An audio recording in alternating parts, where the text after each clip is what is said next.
তুই কি কখনো এমন একটা মানুষকে দেখেছিস যে বাইরে থেকে জীবিত মনে হয়, হাসে, কথা বলে, খায় দায়, কিন্তু আসলে তার মাথার ভিতরে একটা পচা শেকল বাঁধা আছে। আর সেই শেকলের আরেক প্রান্ত তোর হাতে।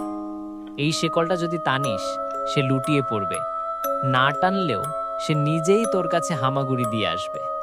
এটাই হলো মানসিক দাসত্ব। শারীরিক চাবুক লাগে না, শুধু তার মনের ভিতরে বিষ ঢেলে দিলেই হলো। আজকের ভিডিওটা শেষ না করে যদি বন্ধ করার চেষ্টা করিস, তোর মাথায় একটা প্রশ্ন ঢুকে যাবে যা তোকে রাতে ঘুমাতে দেবে না। কারণ এই জঘন্য নোংরা টেকনিকগুলো জানলে তুই আর কখনো কাউকে বিশ্বাস করতে পারবি না, নিজেকেও না। আমি পুরো ভিডিওটা 6টা ছায়া স্তরে ভাগ করেছি। 1. মানসিক দাসত্ব আসলে কি আর কেন এটা সবচেয়ে নোংরা নিয়ন্ত্রণ। 2. 7টা ছায়া কৌশল যেগুলো ব্যবহার করে কেউ তোকে পচিয়ে ফেলে দাস বানাতে পারে আর তুই বানাতে পারিস। 3. বিজ্ঞান, কিভাবে তোর মস্তিষ্ক নিজেই নিজের কবর খোঁড়ে। 4. লক্ষণ, তুই কি ইতিমধ্যে কারো পচা দাস হয়ে গেছিস। 5. তৈরি করার নোংরা মাস্টার প্ল্যান যাতে কেউ তোর হাত থেকে বাঁচতে না পারে। 6. বেরোনোর শেষ চান্স যদি তুই এখনো জীবিত থাকিস। তা চল, আজ আমরা ছায়ার আরো গভীরে ঢুকছি, যেখানে আলো নেই, শুধু পচা গন্ধ। 1. মানসিক দাসত্ব কি? যখন একজন মানুষ শারীরিকভাবে মুক্ত থাকলেও তার প্রতিটি চিন্তা, প্রতিটি শ্বাস, প্রতিটি স্বপ্ন তোর অনুমতির অপেক্ষায় পচে যায়। সে নিজে থেকে কিছু করে না, সে শুধু অপেক্ষা করে যে তোর পরবর্তী আদেশে কিভাবে লুটিয়ে পড়বে। এটা দাসত্বের সবচেয়ে নোংরা রূপ, কারণ বাইরে থেকে কেউ বুঝবে না যে সে তোর পায়ের নিচে পড়ছে। 2. 7টা ছায়া কৌশল যেগুলো দেখলে তোর রাতের ঘুম কেড়ে নেবে আর চাইলে তুই নিজে ব্যবহার করে কাউকে পচিয়ে ফেলতে পারিস। কৌশল 1. পরিচয় পচানো, আইডেন্টিটি দিকে ধীরে ধীরে তার নিজের আমিটা পচিয়ে ফেলা। তুই তো এমনই একটা আবর্জনা, তুই ছাড়া আমার একটা পচা লাশ। তোর বন্ধুরা তোকে বোঝে না, শুধু আমি তোকে পচা অবস্থাতেও সহ্য করি। একসময় সে নিজেই বিশ্বাস করে তার কোনো আলাদা অস্তিত্ব নেই, শুধু তোর পায়ের নিচে পচে যাওয়া। কৌশল 2. অনুমোদনের ভুখা বানানো, ভ্যালিডেশন ফ্যামিন। তার সব কাজের জন্য তোর অনুমতি লাগবে। সে কিছু করার আগে জিজ্ঞেস করবে, এটা ঠিক আছে তো? আমি তো পচা, তুই বল। তুই কখনো পুরোপুরি সন্তুষ্ট হবি না, সবসময় একটু কম দেবি। এতে সে তোর কাছে আরো বেশি ভিক্ষে করতে থাকবে, যেন একটা পচা কুকুর।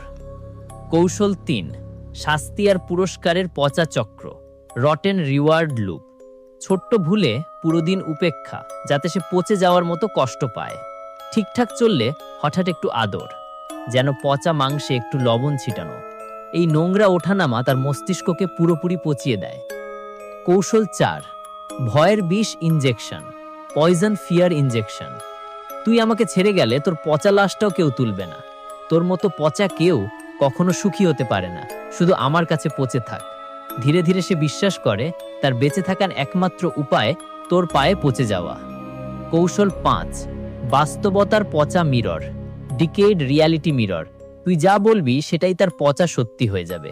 তার নিজের চোখে যা দেখে, কানে যা শোনে, সেটার বিশ্বাস করবে না, শুধু তোর পচা কথাই তার জন্য সত্যি। কৌশল 6. সেলফ পচানো লুপ, সেলফ ফ্রড। এখন আর তুই কিছু করতে হবে না, সে নিজেই নিজেকে পচিয়ে ফেলবে যদি তোর নিয়ম ভাঙে। সে নিজেই বলবে, আমি তো তোর পচা দাস, আমি যোগ্য না। এই পর্যায়ে পুরোপুরি মানসিক দাসত্ব সম্পূর্ণ, নোংরা, জঘন্য। কৌশল 7. ফাইনাল বিষ, ইটার্নাল গিল্ট। সে যদি কখনো বেরোনোর চেষ্টা করে, তুই বলবি, দেখ তুই আমাকে পচিয়ে দিলি। এতে সে নিজেকে আরো গভীরে পচাতে থাকবে, তোর পায়ে ফিরে আসবে। 3. বিজ্ঞান, কিভাবে তোর মস্তিষ্ক নিজেই পচে যায়। অক্সিটোসিন প্লাস কর্টিসলের পচা মিক্স, ট্রমা বন্ডিং। ডোপামিনের পচা উইথড্রল, তোর কাছ থেকে দূরে থাকলে শারীরিক পচন শুরু হয়। লার্নড হেল্পলেসনেস, সে বিশ্বাস করে তার কোনো ক্ষমতা নেই, শুধু পচা অবস্থা। স্টকহোম সিনড্রোমের পচা ভার্সন, নির্যাতনকারীকে বাঁচানোর জন্য সে নিজেকে পচিয়ে ফেলে। 4. লক্ষণ, তুই কি ইতিমধ্যে পচা দাস হয়ে গেছিস? তুই কোনো সিদ্ধান্ত নিজে নিতে পারিস না, সবসময় তার পচা অনুমতি চাই। তার উপেক্ষা পেলে তোর শরীর পচার মতো ব্যথা করে।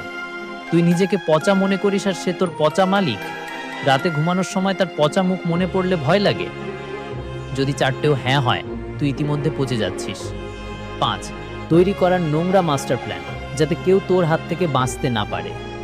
1. ধীরে ধীরে পরিচয় পচানো, প্রতিদিন একটা পচা কথা বলো। 2. অনুমোদন কমিয়ে দাও, সে তোর পচা অনুমতির জন্য কাঁদুক।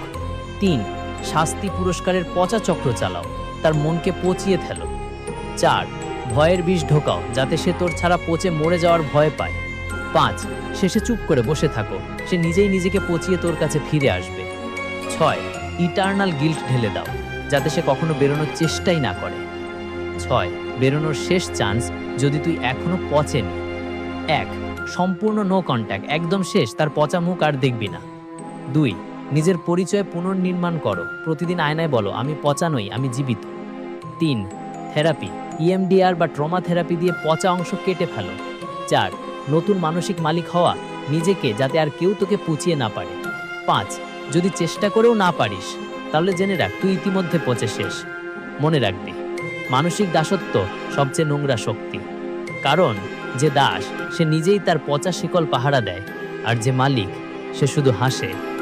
কমেন্টে লিখে যা, তুই কারো পচা দাস, নাকি তুই কাউকে পচিয়ে দাস বানিয়েছিস। আর যদি এই ভিডিওটা তোর পচা মনকে ঝাঁকিয়ে দেয়, তাহলে শেয়ার কর, কারণ এই জ্ঞান হয় পচা থেকে মুক্তি, নয়তো সবচেয়ে নোংরা অস্ত্র। পরের ভিডিওতে দেখাবো কিভাবে 30 দিনে কাউকে পুরোপুরি পচিয়ে মানসিক দাসে পরিণত করা যায়। ততক্ষণ খেলা চলছে, আর তুই এখন জানিস কে পচা মালিক আর কে পচা দাস।